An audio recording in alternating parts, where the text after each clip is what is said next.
Welcome, folks. This is Tom O'Brien of TFNN. We're broadcasting live today, beautiful San Francisco, at the Hard Asset Show. Our guest today, Ross Orr. Ross is the CEO, president of Bactech Environmental. Ross, welcome back to TFNN. Thanks, Tom. Great to have you, man. You bet. So, we got a lot of new listeners out here.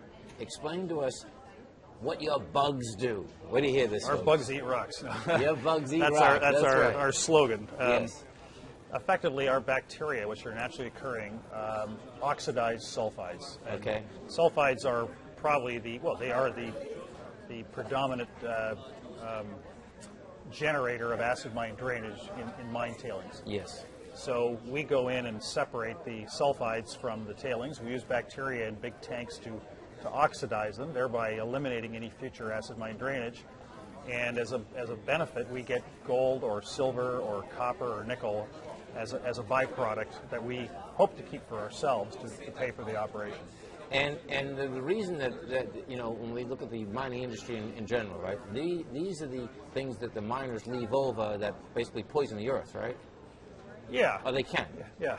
Well, they can, right? No, you're right. But reality, in fairness to them, they do a lot better job now than they did 50 years ago. Okay, so these are tailings that have been laying around that could hurt communities. Well, oxidation takes a while to happen, and it's a function of weather, rain, snow. But they will oxidize, and when sulfides oxidize, they create sulfuric acid. And sulfuric acid, of course, then makes its way out of the tailings and solubilizes other elements along the way. Well, that's dangerous. Copper, right? Arsenic is a big one, obviously. I see. And it's arsenic that we are very good at stabilizing as an end product, an end product of our technology.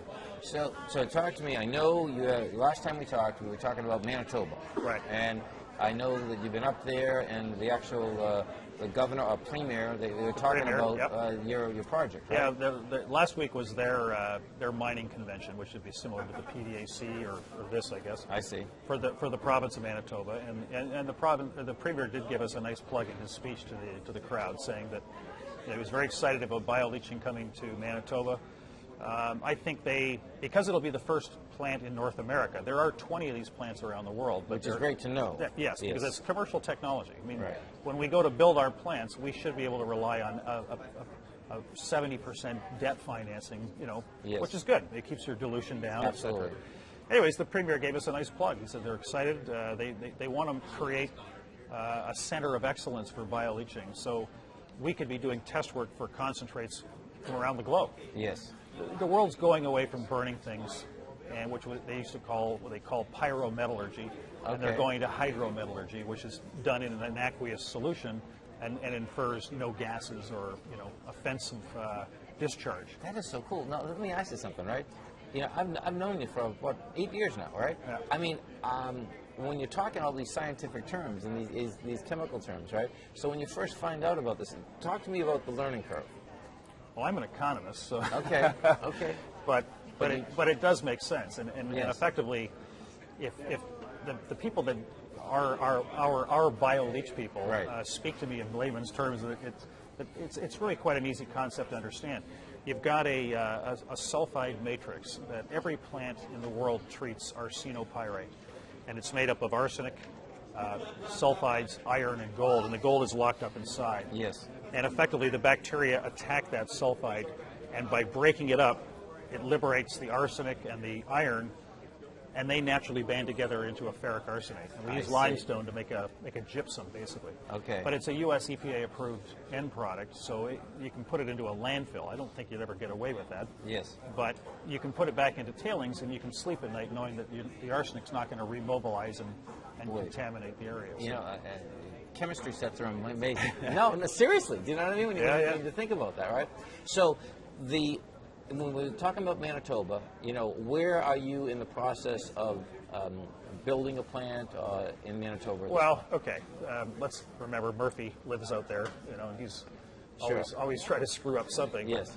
On a perfect world, we would hopefully be building something late summer next year. It's not a big, it's about a 3-month process to construct. It's a big welding operation. We use large stainless vats with impellers inside. So some of these things have lead time orders that you have to sort of do soon for delivery in, say, August. again, without Murphy, we could be producing gold about a year from now.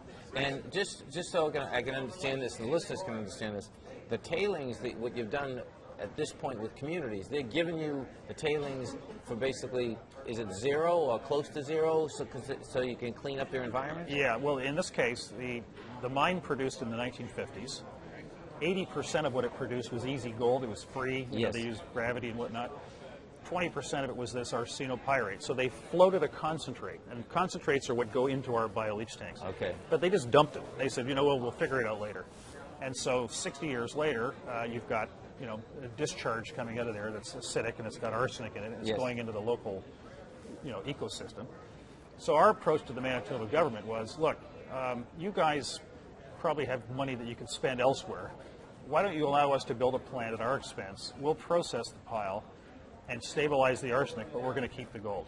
Right. And at today's prices, we did a 43-101. Even though we're not a mining company, we just figured that was what people would understand. It would make sense, sure, right. And we came up with a measured indicated about 92,000 ounces. So, you know, $160 million worth of gold, I guess. And of course, the great thing is that if you're not paying for it and everything goes to the bottom line, that's a whole different ballgame. It is. And so, like I said, they can then go off and spend money elsewhere on social programs or whatever they want to do. Sure. We are going to pay them a royalty, though, of 2%. So they'll make, nice. At today's prices, they'd make about $3 million over the life of the project. So, nice. And we're giving money to the local community as well. I mean, you know, we're just trying to do something good. And in the context of building this is a lot different than building a mine. I mean, mine's $500 million. Right. What does it cost to build a plant? Our internal numbers are 20 to 22 million. You know, we hired a group, or we'll announce shortly that we've hired an engineering firm to start the studies that have to be done if you expect to get 70% debt financing. Right. Somebody wants to see, you know, the bells and whistles and how you make money and you know, pitfalls, etc. So, you know, the feasibility study we would hope would be done by March, April maybe, and then get at it. I mean, and the reality is that once you get this one up, this would be the presentation. You get that up and going, then you really got some action, don't you? Yeah, this is the one. I mean, this is the one that people are watching, and especially governments, because they're all in the same boat. Yes. They're all broke. Right. But, you know, just as an aside, today I was chatting with a guy who came by the booth at our conference in San Francisco, and he said, "Oh, I've got this horrible copper tailings in Vermont." I said, "Vermont?" Vermont. I mean, they're going to love you up there. Because who would have thought that there was ever mining in Vermont? But right. These things are 100 years old, and they generate acid. And I don't know much about it. I actually went up to and Googled it, and I did see there's 3 mines, and they cause a mess. It's a Superfund site, which means it's tougher to deal with because it's just bureaucracy, obviously, that you have to get through. But but we'll look at it, you know. Right. I mean, but it's one of 10,000 situations in North America and Mexico that might be as big as this table. It might be as big as the Berkeley pit in Montana. I mean, you know, you don't know until you actually do the follow-up research. And you know, since we're in San Francisco, I mean, you know, we talk about the mother lode, basically right up the street. Yeah, and that's arsenopyrite. Right. I mean, the guys, you know, 160 years ago just basically raped and pillaged and threw everything over their shoulder that they were done with, and a lot of that stuff is gold bearing.